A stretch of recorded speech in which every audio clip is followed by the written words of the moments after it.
Ancient philosophy talked about an end of time and a transformation of humanity.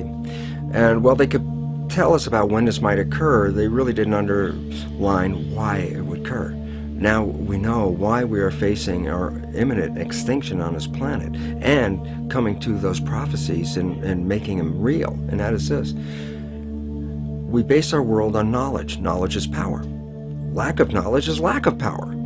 Well, the knowledge that we've been operating with for many centuries, and the last couple hundred years specifically, the new scientific knowledge, is not actually found to be valid today, which means we've been operating from misperceptions, misbeliefs about the world comes. Well, the idea is very simply this: if you don't understand, if you have a misperception of the world, it can kill you.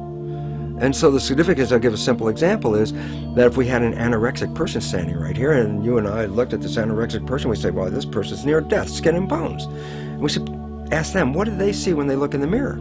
They say, well, I look in the mirror, I see this overweight, bloated person. And so they have a misperception. And what does the misperception lead to? It causes their brain to send chemistry to their body to reduce more weight. And because of a misperception, they're going to kill themselves. There was nothing wrong with their biology, it was their perceptions that were wrong. Well, we have three misperceptions that are causing our extinction. One is the belief that the material realm is all there is and all that matters, so that matter is all that matters. Number two is the belief that genes control our lives, which make us victims because we didn't pick the genes and can't change them and they have power over us. And the third one is an extension of Darwinian belief that says that the world is based on a struggle for survival. We all know about the rat race. And why is it a rat race? Because our fundamental belief is that if you don't go out there and fight to stay alive, you'll be trampled and killed. And so we see a world based on this Darwinian world, a nightmare of a struggle for survival, which involves war and competition and gouging each other for each one climbing up on the back of another to stay alive. So what's wrong with these perceptions? Well, number one, the belief that matter is all that matters. That's a Newtonian belief. Quantum physics has come in and said, boy, did you make a mistake on that. It's not the physical matter that's most important, it's the invisible stuff you can't see, because it's the invisible fields, the energy fields, that shape matter in the same way that a magnet can cause the shaping of iron filings. So if you look at the structure of what's going on in here and blame it on the structure, no, you missed it. It's based on the invisible. But the biggest part of contribution to that invisible from us is our mind. Our minds are shaping the world. So whatever we believe is like a magnetic field that shapes our biology and our life to conform to the belief. So it says, wow, if that's true, then all of a sudden we should put more emphasis on the mind than on the body part. And that if we change our beliefs, then we can save our world. Myth number two was that genes control us, the belief of a victim. Again, cancer's in my family, what can I do about it? I might as well enjoy my life now. And all of a sudden we become irresponsible. Why? Because I said, well, if I can't control it, why do I care? And then irresponsible nature leads us to the extinction as well. The new science says, no, genes don't control your life, your mind controls your life. That your mind, acting through a new thing called epigenetic control, a new mechanism by which the environment or the perception of the environment controls our genetics, is what controls our heredity. And all of a sudden it says, well, then it means if you change your mind or your perception, then you change your biology. And the answer is absolutely. So you're a master of your life rather than a victim. And a third one that says, get all the matter you can, take it from the earth, rape the planet, gather it all in your yard because that's a measure of your success.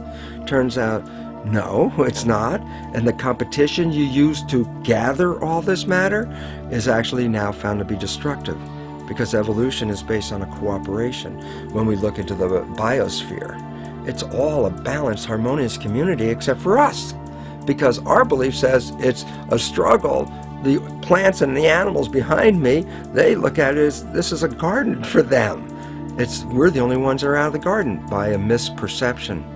Since perception controls life and misperceptions can kill you, then you recognize the fundamental misperceptions on which we base our civilization are the destructive elements leading to our extinction. And when the new beliefs come into the public, civilization will take a radical turn and move off into a new situation of thriving and harmony and holism. That's the dimension that we're going to. This is the end of the civilization of the old beliefs and the transition into the new one. It's really interesting when we look at the world right now. It's in crisis, and that really promotes a lot of fear, which then creates a worse situation, because then we get into protection, shut ourselves down. So I think we should look at what's really going on in a different understanding. Cells are like people, and you have 50 trillion cells in you, so you have 50 trillion citizens, people inside of you. But imagine you were inside a caterpillar, and you were in there with millions and millions of other cells, and all the cells have jobs: digestion, respiration, muscle cells doing their thing. Everybody's got a job. Caterpillar's growing. Everybody every day at the end of the day go, wow, man, we were working today. This thing is building. The caterpillar's getting bigger and bigger. The economy in that caterpillar's growing. So you as cells inside, you don't see the outside world, you see the inside world of your universe of cells as workers and all that. And you're looking around saying, yeah, system is growing, economy's great, everything's wonderful. Then there's a point where the caterpillar reaches a certain size and things start to slow down. And all of a sudden when things start to slow down, there's like more cells than necessary for the jobs. Cells start getting laid off. Actually, what's happened. And many cells in this fear state actually commit suicide, which in biology is called apoptosis. They actually commit suicide because they look around going, oh, this thing's falling apart. Everybody's losing their work. It seems like it's coming to an end. And while everybody's in that panic fear, there are other individual cells in there that are not panicked. These other cells, genetically identical, but have a different vision. And they're called imaginal cells. That's the name of them.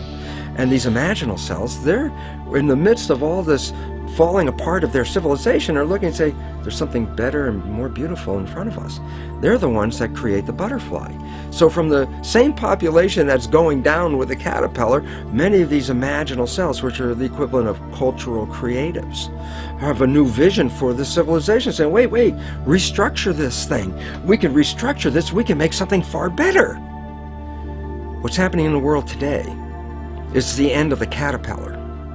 And the imaginal cells are making themselves known with new ideas, new visions, and new ways out, because there is a far better way out. It's not the end at all. And most importantly, it's the young people have to recognize they're the population of imaginal cells, because it's up to them to take what was brought into the civilization and restructure it so they can build that butterfly civilization that is far more magnificent. So rather than looking at fear, right now, look at this as the moment of opportunity, because there's something so much better on the horizon, but we can only get there by eliminating the structure as it is now, because the structure as it is now is providing for our extinction. Why is the myth perception of genes such a problem? And the answer is, if you buy that genes control you, then you buy yourself as a victim. And as soon as you buy yourself as a victim, you let go of your power in creating life. The new science of epigenetics totally reveals that this is not true, and in fact takes the mind and uses that as the shaper of the physical world. And the third myth perception that is affecting us right now is a Darwinian belief that evolution is based on a struggle for survival, with the fittest being the winners. So that, what does all this lead to? It leads to a belief of materialization, that matter is all there is, and that people fight over the matter, because whoever has the most matter wins, according to the Darwinian theory of having the most and being the winner and being the fittest. And it makes a whole world based on competition. And the new science completely undermines that whole thing, because the new science says evolution is based on cooperation. And if you don't cooperate, then the whole thing is lost. What we're seeing right now is, with all the competition of each other destroying each other, wars, competing for material existence, raping the planet and tearing it apart to get some pieces of it to hold in your hands and say you won the game. Every one of those moves is destructive, not just of the planet, but of human civilization, because human civilization will thrive with cooperation and will die with competition. And we're caught up in these three old beliefs, these three old myths, as being truth. And if you operate from these truths, then you end up with the extinction that lies before us.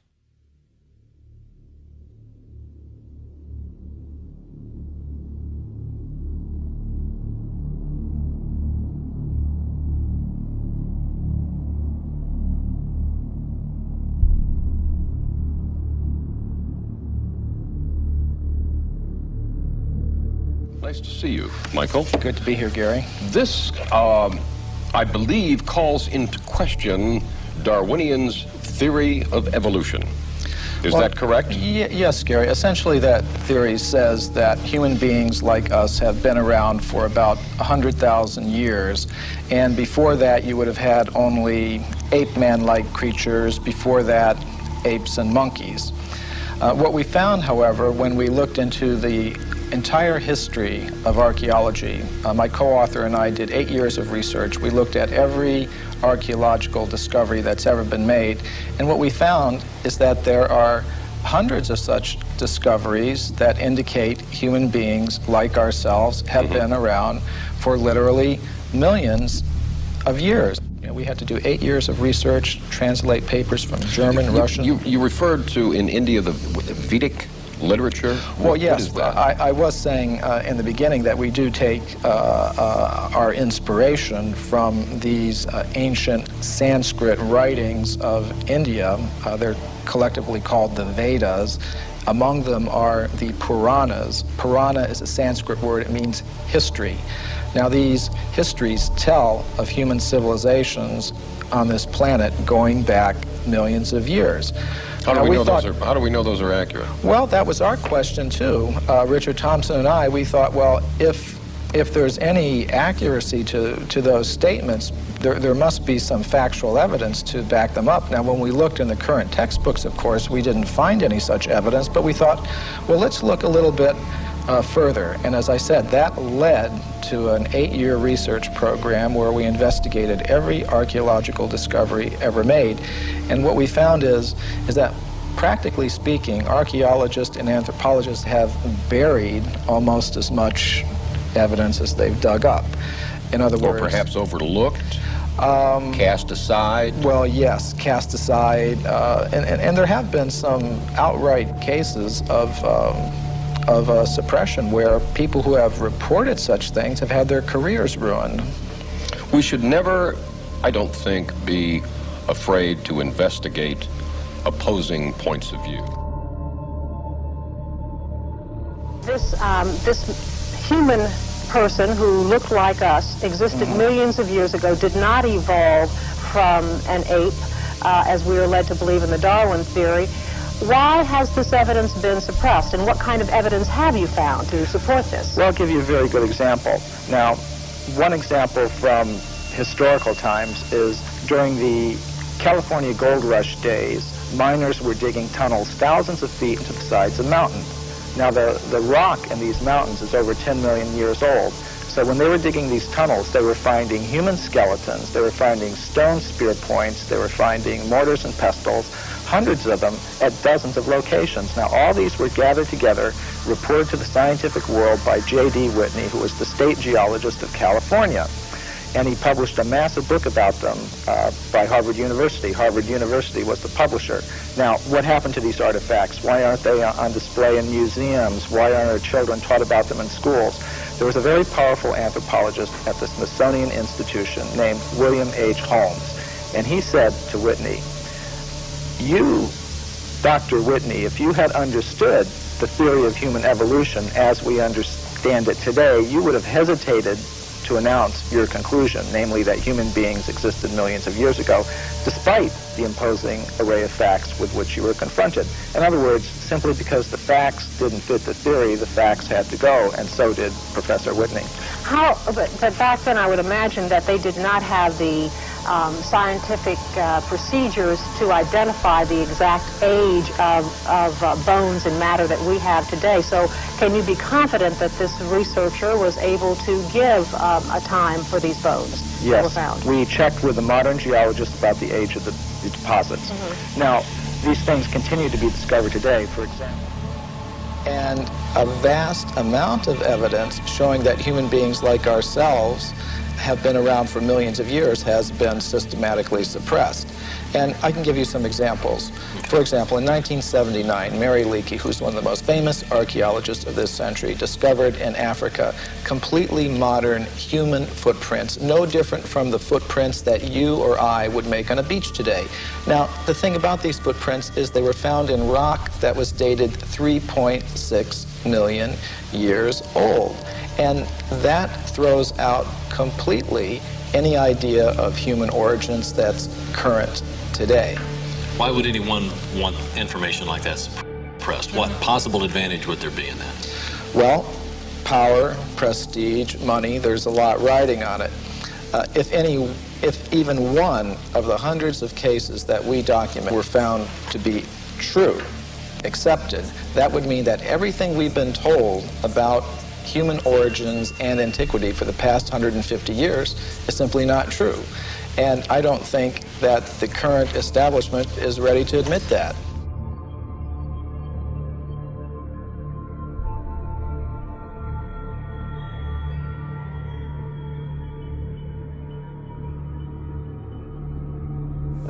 I think that scientists find it harder in some ways than many other people, you see, and some other people, because there's still a strong commitment, even perhaps partly unconscious, to the old atomistic worldview. So what you're saying is that science has shown us something that scientists do not want to see? Well, they have become so used to the way of seeing it that they don't want to change it. You see, they feel uncomfortable about changing it, and they feel there's no reason to change it. Many of them, they say, well, we're doing so well now, why should we change it? In one sense, it looks as if we're doing very well, you see, but if you look at the broader view, it looks very dangerous.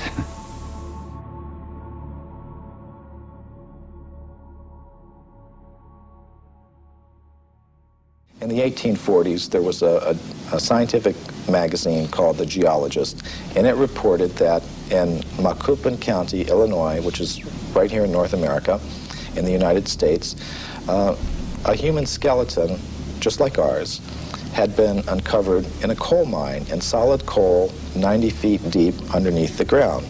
Now, Richard Thompson and I were able to discover from the reports exactly where that occurred. And we talked to the Geological Survey of the state of Illinois, and we asked them, well, how old is the coal there?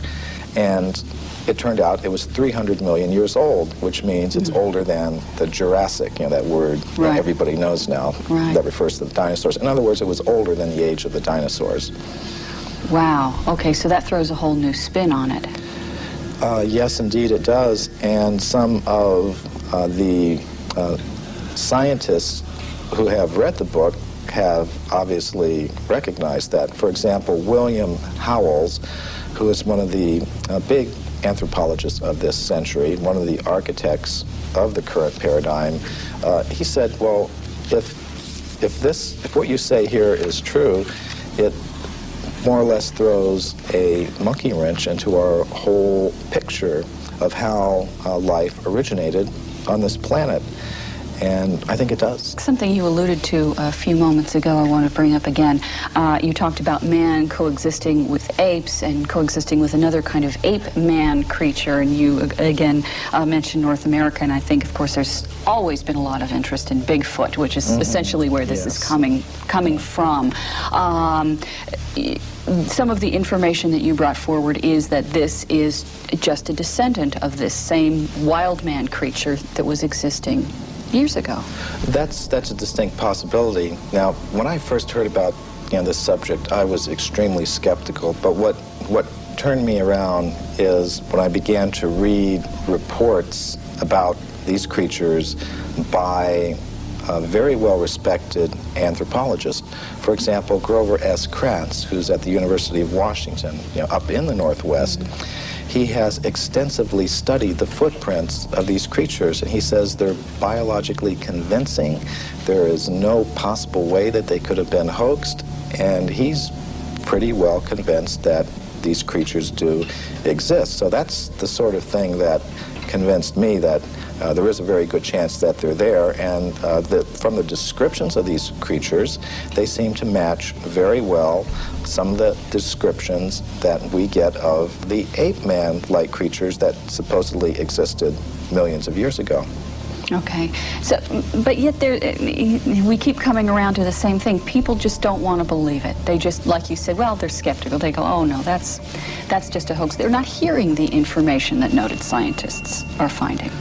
Well, all we really wanted to do in our book is put the facts on the table, all of them, not just the facts that you will see in the current textbooks, but all of the facts that are relevant to this whole subject, and let people draw their own conclusions. One of the questions I first came up with when I was reading the book that you did answer in the book that I'd like you to explain was that I said, well, gee, don't we have all these machines now that can look at the footprints or the bones or whatever, and that will just tell us how old it is? Oh, this is a very common perception. We have such faith in technology and those who employ it that when we hear about things like carbon-14 testing or potassium-argon testing, we think it really is a very simple process, almost like you pop something in the microwave and boom, it comes out. It's not like that at all. These are very complicated procedures. What I found in practice is that scientists may run several tests on the same piece of bone. Some of the ages will be very great, some very small, and they will tend to pick the date to publish in their scientific literature that most fits the idea that they start out with about how old the fossil should be. Now that often happens.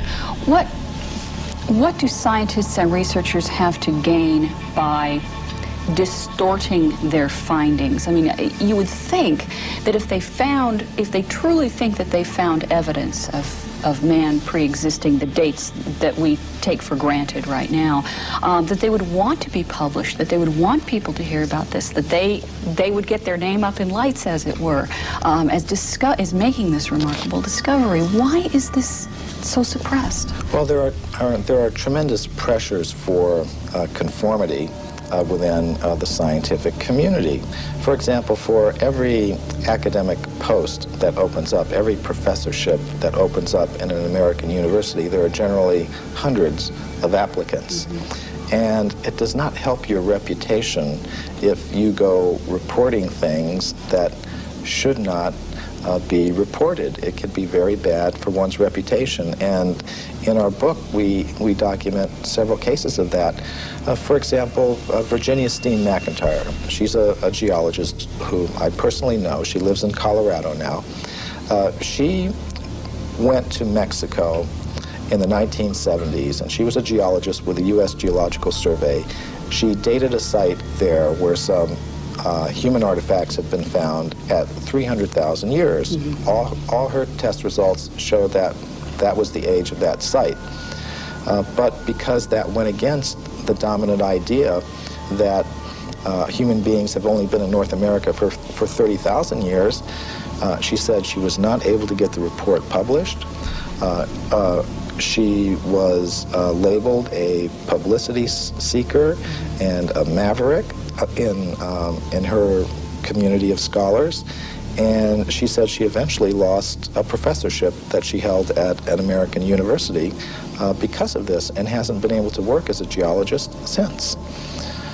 Now, this is not the normal picture that we have of how science works, but unfortunately, these are the sorts of things that can happen, and these are the sorts of pressures that can be applied in order to keep a certain view intact.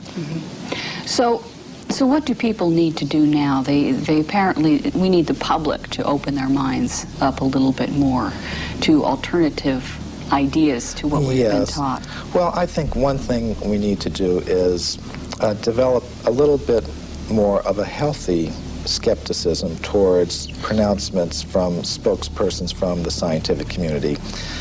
just as we've learned not to accept without question every pronouncement that may come from the press secretary of a politician or the public relations office of a corporation. We may want to dig a little further, keep an open mind, have some healthy skepticism, and I think perhaps we've placed spokespersons from the scientific community on a little bit of a pedestal, and we may need to give them the same sort of treatment that we would give to spokespersons from other groups in society. Let's just put the facts on the table and look at them and see how they've been dealt with. It shouldn't matter, what your motive is. It's like bowling. If you bowl a strike, who cares if you're doing it for this reason or another?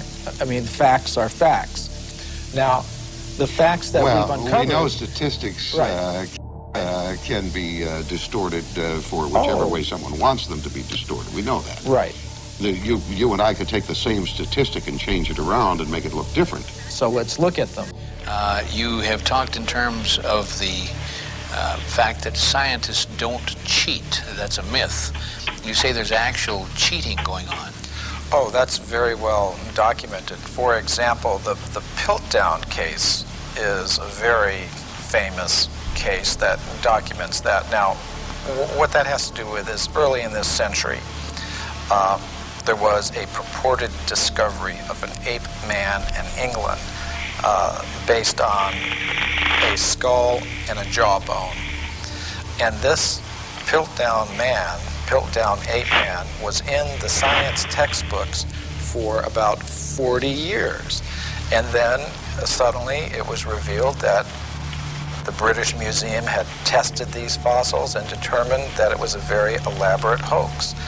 And many people have speculated about the identity of the person who was the hoaxer, and practically all of them center on different scientists in England, such as Sir Grafton Elliott Smith or Sir Arthur Smith Woodward, all very well-established scientists in England, because only somebody who knew the scientific method very well could have prepared these fossils in such a way that they would have fooled the scientific community all around the world for 40 or 50 years. So some scientist who wanted to perhaps give some evidence in favor of evolution, because there's not very much of it, invented this ape man, and in a very sophisticated way, cheated, literally. And this is admitted by the scientists themselves. And there are more examples I could give. Evidence that goes against human evolution is reported only by crackpots. Now this is one of the standard techniques that the scientific community tries to use against anybody that reports something that goes against their ideas. They try to label them in a derogatory way without actually discussing the facts. And I think we've all had experience of that. But the real facts is that actual scientists have, over the past 150 years, reported many astounding facts that go against the theory of evolution. And the present scientific community doesn't want people to know that. They want to promote the idea that anybody that's against evolution is somehow or other a religious fanatic, a crackpot, but it's simply not true. And I've personally met scientists who have discovered some of these things, and what happens to them is it's very unfair, the treatment to which they are subjected. We're going to go to Anton in Brookfield, Wisconsin. Anton, how are you? Fine, thank you. Your comment. I've often wondered how the perfect complementary male-female systems of reproduction could have evolved from unintelligent life forms. You know, Anton, not only is that a good question, but also the point is if evolution occurred, It'd have to be simultaneous evolution of both species at the same time. Because if it took 1 million years for the female to evolve, it would have kind of messed up the whole procreation thing, wouldn't it? Right. That's my question. A good question. Stay right there. Michael Cremo, your response. Well, I would like to put together a book called Darwin's Fairy Tales. And I think that would be one of them. You can just look at so many examples of complex structures and behaviors in different creatures, whether it's how the spider learned to spin its web, or how our human reproduction system came about, or any of these things. They're a complete mystery. They're not explained even theoretically by the evolutionist, and what they do is, when they want to explain anything, they just wave their magic wand and said, it happened by evolution. And that's why I call it Darwin's Fairy Tales.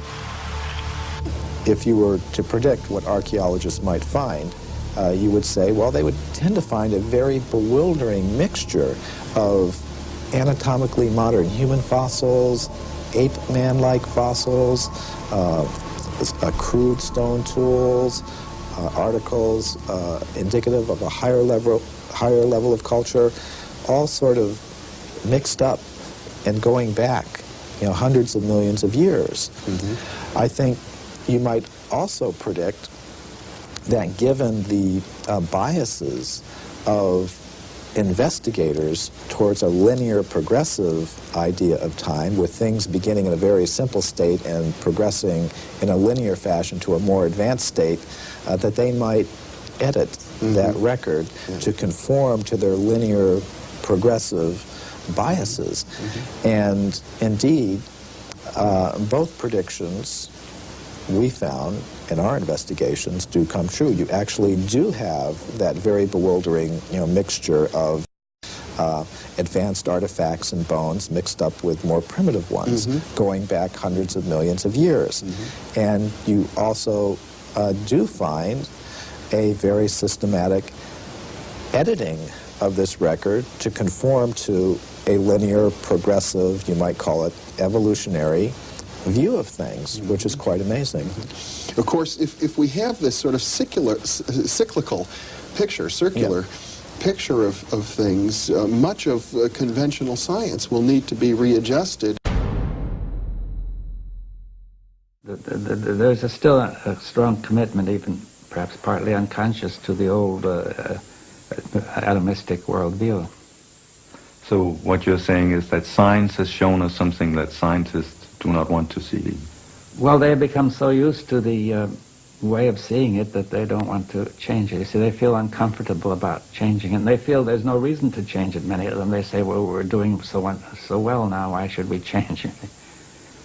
In one sense, it looks as if we're doing very well, you see, but if you look at the broader view, it looks very dangerous.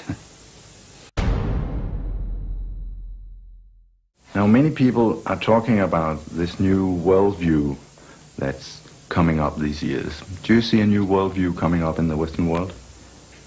Well, in a certain part of the Western world, yes. I think a worldview in which there's more focus on wholeness, on process, rather than on analysis into parts and more static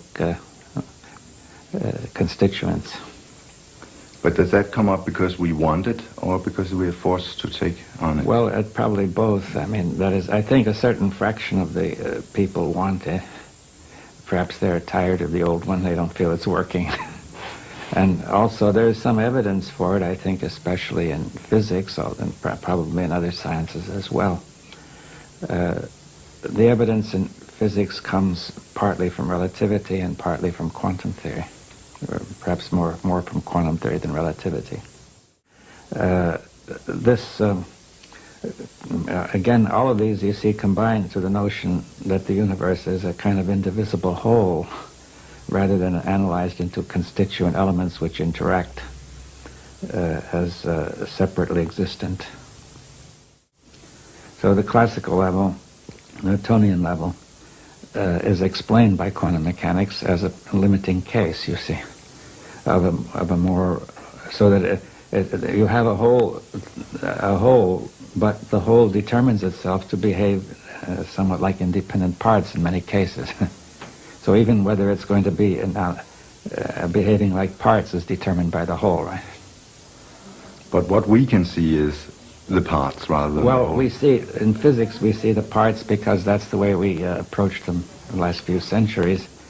I don't know if, you see, I think our perception is influenced by our way of thinking so that we accept this mechanical way of looking at things. But if you went back 1,000 or 2,000 years, I don't think people actually saw the parts as primary.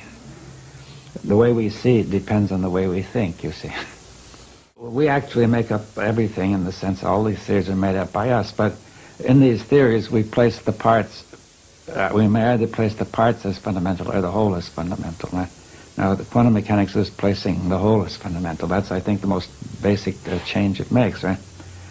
Finally, every theory is made up by us, and we're going to see whether we can apply it coherently to reality. You see that I think we could make an infinity of different kinds of theories, and some of them would be more coherent than others, you see. For example, if somebody is said to be mentally disturbed, he has another theory which we think is incoherent, but to him it looks coherent, right? Because we can always ignore what is not working, you see. Or we say we'll solve that later. You just said that in reality we make it all up, not just the parts, but also the wholes. Could you explain? Well, I think that's the question. What is the relationship of theory to reality, you see? Now, one view is that it reflects reality, you see. Now, that I think that it corresponds to reality. I think that view is only limited, right? Like a map is said to correspond to a city, but there's nothing on the map that corresponds to anything in the city. In the map you see dots of print, and the city, which is very vaguely defined, the city is also vaguely defined. So what corresponds is certain abstractions that we abstract. Right? But the map, the real test of the map is that it guides us correctly in the city. And if it's a wrong map, we will find incoherence, right, in our action. Right? Now, you see, so therefore we make it all up, but the question is how coherent is it when we try to make it work? You see, that's really the key. Some theories are more coherent than others, but it's often hard to tell because when we come to a theory as broad as a worldview, we find it very hard to detect incoherence because the worldview tends to state that things that don't fit are irrelevant, or else says we're going to get them in order later. We haven't solved that problem yet. So incoherence can easily be not noticed, right? But if people are and also people would like not to have their worldviews questioned, because they have got used to them and feel comfortable with them. So therefore, it's very hard to question a worldview.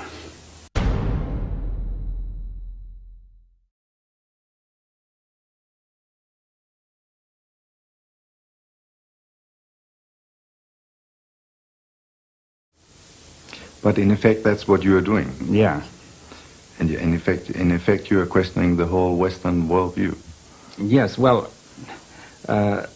yes. I think even all the worldviews need to be questioned, the Eastern and the Western. See, the West has, in a sense, implicitly questioned the Eastern worldview.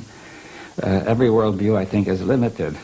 But I think the Western worldview, its limits have not been seen. And we need to go to a broader view, not necessarily back to the Eastern, though it may include some of the Eastern. But I think we need a kind of dialogue of these worldviews to go to something beyond, right? Where do you see the limits of the Western worldview? Well, just in the way of saying that it focuses too much on analysis, and it tends to lead to fragmentation, you see. Now, what I mean by fragmentation is not just division, distinction, but because the parts and the whole are correlative concepts, you see. A part is a part only because it's part of a whole, like a machine or a watch, right? Now, a fragment is something means break it up, you see. That's the root of the word, to smash, right?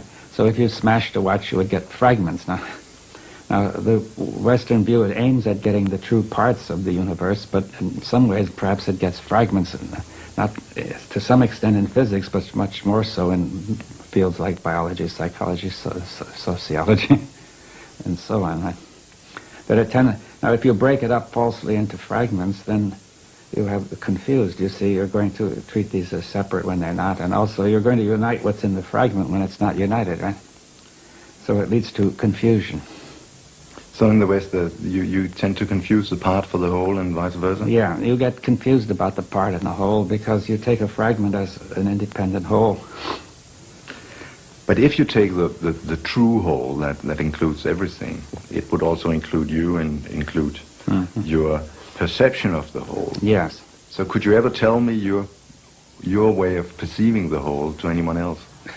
Well, we can have a dialogue and so begin to exchange, you see. In other words, I can't tell you unless we're talking together. You see, we have to exchange our views on that, right? And perhaps now, and then there comes the problem that people are ready to listen to somebody else's worldview, you see, seriously, without resistance, without opposition.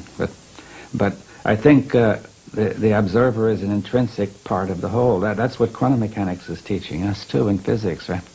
That the observing instrument is just as much part of the whole, and therefore, because of the possibility of these non-local interactions in quantum mechanics, when an observation is made, the two systems are not really distinct, you see. Therefore, they participate in each other, and you cannot therefore get an unambiguous meaning to the measurement, right? The same happens between human beings. You see that if somebody tries to measure somebody else, talk to him, there's a mutual change which makes it impossible to get an unambiguous attribution of qualities. It's not possible to say what David Bohm would have said in another interview. No. Tomorrow at the same time. No, because we're participating together, so what I am is affected by what you're doing and what you are, and vice versa, right? That's exactly the sort of thing that happens in quantum mechanical observations. Okay, if I say then that when I think about the whole and the part, I end up understanding that if you understand the whole, you're not able to tell it to anyone else because then you step out of the whole and become a part. Well, I think there's a kind of communication. See, this is the point about having a different worldview. There is a kind of communication that does not begin by denying wholeness, you see. You see, if we say, here am I and here are you, and then we have already divided it, right? But perhaps we could communicate in the spirit of the whole without assuming that division, right? See, we're not trying to tell, that means I'm not trying to tell you what I think, you not trying to tell me, but rather together we are trying to discover how we're going to think together. Do you see the difference?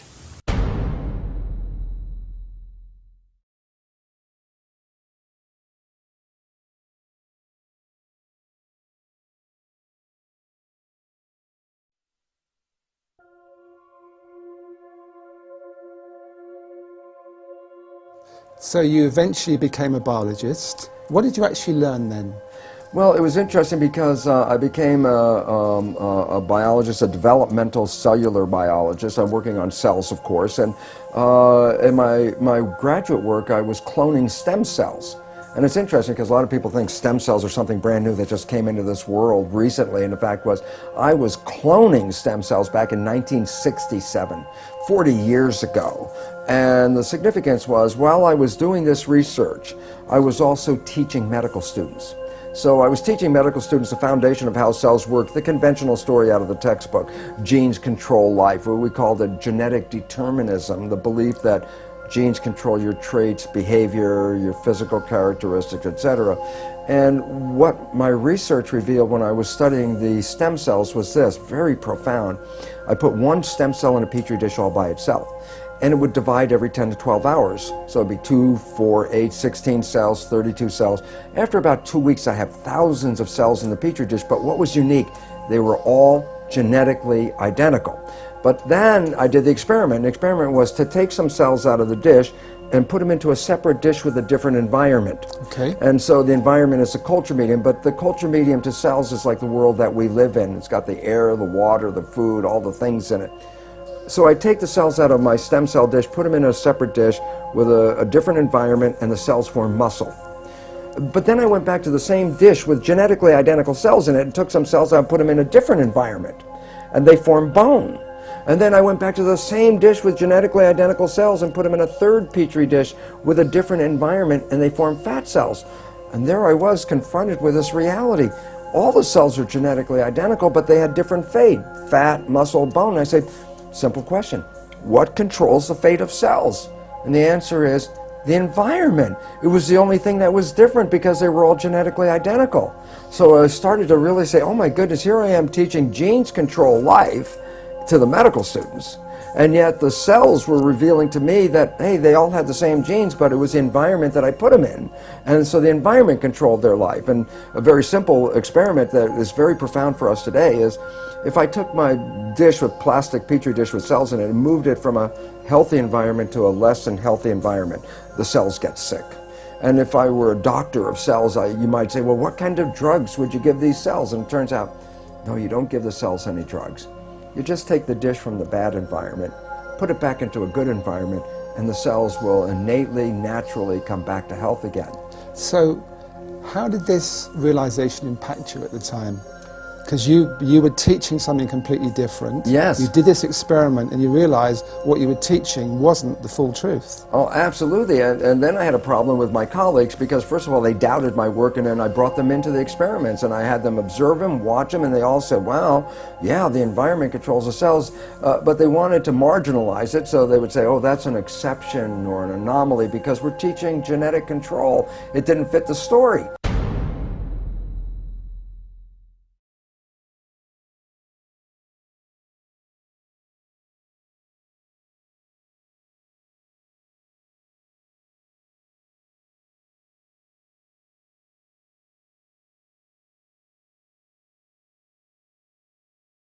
The net result, what it led me to do was I had tenure. I had tenure at the university. I walked out of the university and said, look, I can't keep my integrity and at the same time teach something I know was patently wrong. So I walked out because I saw that teaching the belief that genes control life was very, very incorrect. And it's very interesting because I did that in 1970. Now that's like 40 years ago. And guess what? The new science that is just coming into the forefront of our world today is something called epigenetic control. What I was teaching was genetic control by genes. The new science, which is now coming around, is called epigenetic control. And what that means, you understand the prefix epi means above. So you say epidermis, that means the layer above the dermis skin.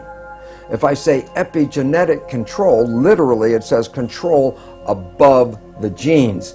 And this is the new science. And why is it profound? Because when you teach genetic control, you teach victimization. You didn't pick the genes as far as we know. The genes control your traits. You can't change the genes, so you become victimized by your heredity. And the new science, epigenetic control, reveals how your response to the environment, as you change your response to the environment, you change the fate of your cells, just like in the Petri dish. That makes you a master, because you're the one that has the opportunity to change your perception and response, so therefore you're the one that controls your genes. But it took you some time, didn't it, to actually incorporate that in your life? Because I know in the Biology of Belief, your book, you talk about you went through a very unhappy period. Yes. Your father was dying of cancer. You had a very messy divorce from your first wife, and you weren't happy. And you thought at that point that actually your genes did influence, and you had unhappy genes. And it took you some time to actually realize that in your life you could change things. Yeah, it was very interesting because, again, I was still coming from the programs of my own deep beliefs, which I got from childhood on, about genetic control. And yet, it was funny because I was at that point also going out and beginning to talk to people about this new science, about if you understand what I'm talking about, you can create this fabulous life. And it was fun because in the beginning I would try to get people together and I'd tell them, you can create this fabulous life, and they'd sit at me and look and go, you know, Lipton, for a guy who says you can create a life with this stuff, your life doesn't look that good. And essentially I almost said, unfortunately I didn't say the words, but I essentially said, well, do as I say, not as I do. And that was the opening point that said, oh my God, I can't just talk about the academics of the new science. To make it work, you actually have to apply the principles of the new science. And that was a change point in my life where I said, well, I'm not going to lecture on this unless I verify to myself that by influencing my personal beliefs and attitudes and things that I can change my biology. And it was wonderful because it only took just a short time to realize how I manifest profound changes in my life by taking in the understanding that how I see the world, my perceptions, control not just my internal biology and my genetics and behavior, but it controls how I create in the world around me. So I went from a world of almost self-destruction into this world of more mastery. And the most exciting thing is I found since that time that I absolutely live in heaven because I've created a life. But let's look at practically how you did that, just so people pick up a few clues.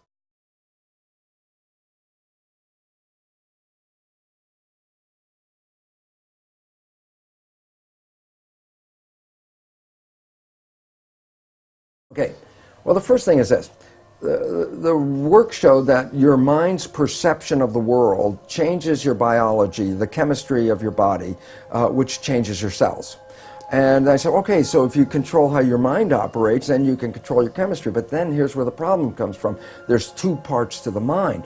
The conscious mind, which has your personal identity, your spirit, your source attached with it, is a creative mind. The conscious mind can see into the future, can review the past, solve problems.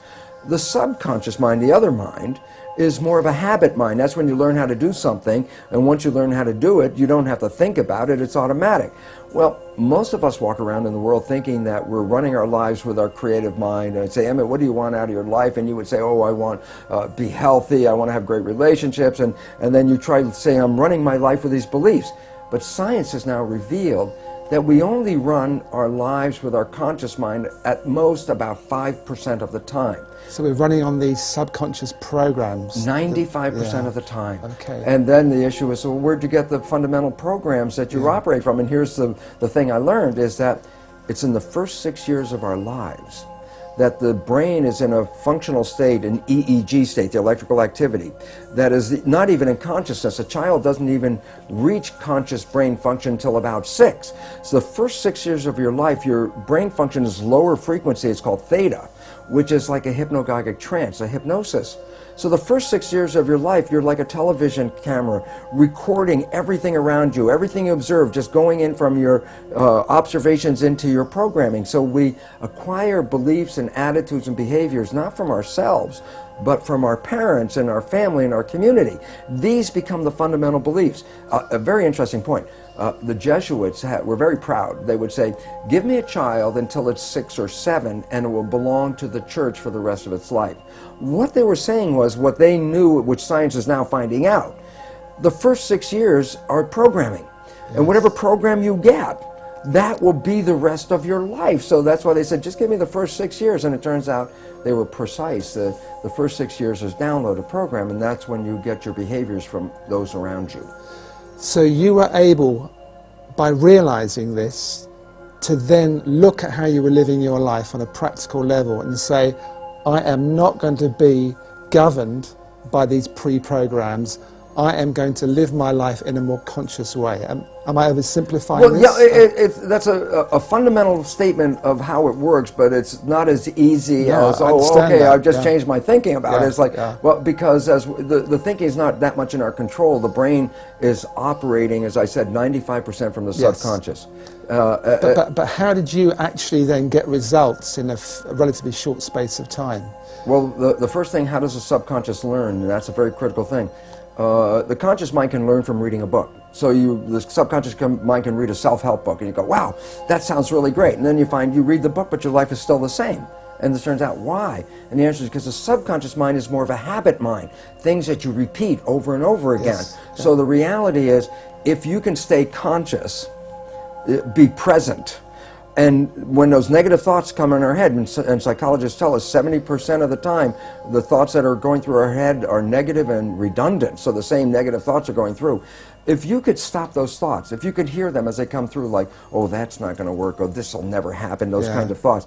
If you can hear them and stop them consciously, say, no, change the belief right there, just give the more positive thing.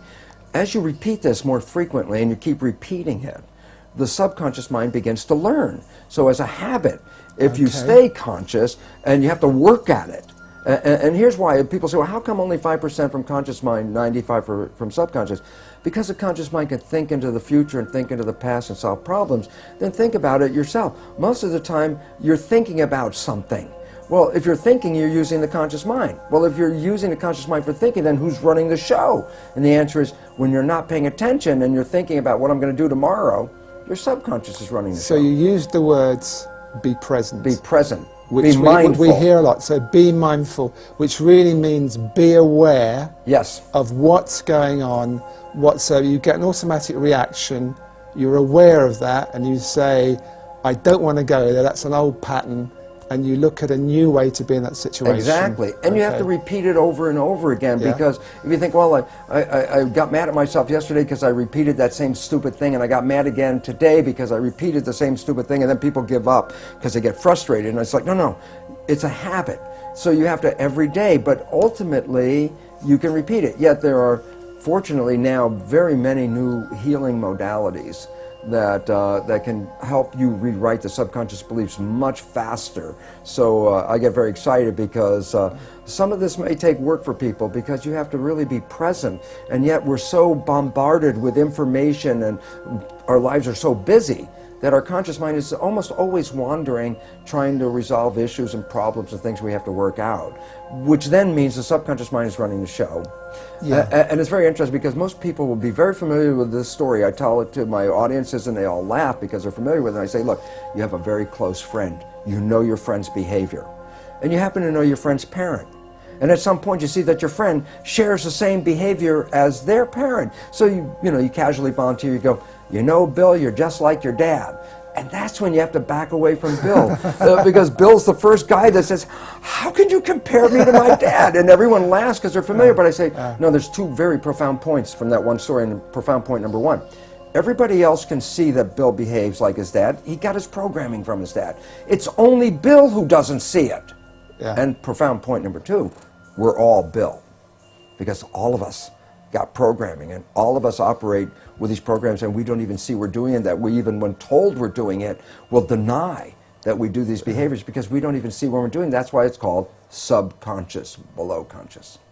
Because you went from, and I'm quoting from your book, wanting to be anyone but me, to being, I think you quote yourself as the happiest man in the world. You felt so happy. Oh so my gosh. So you proved that this can work. Well, I had to, because I said when I first started talking about it, it was from an academic, conscious point of view. This is what I learned.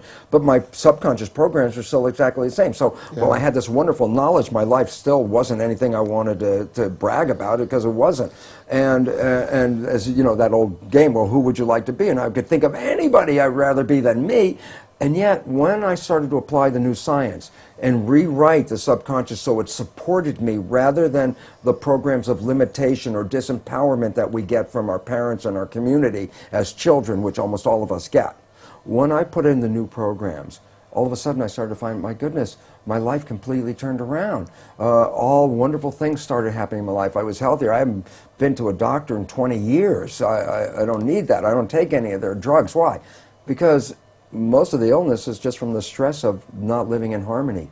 And when you learn to get rid of the limiting programs that we got as children and put in programs that support you, guess what? Then all of a sudden the place turns into heaven. And it's interesting, I tell people, well, you create your own life, and then they look around and go, I don't want responsibility for this, but I say, well, you didn't know you were creating with these unconscious beliefs.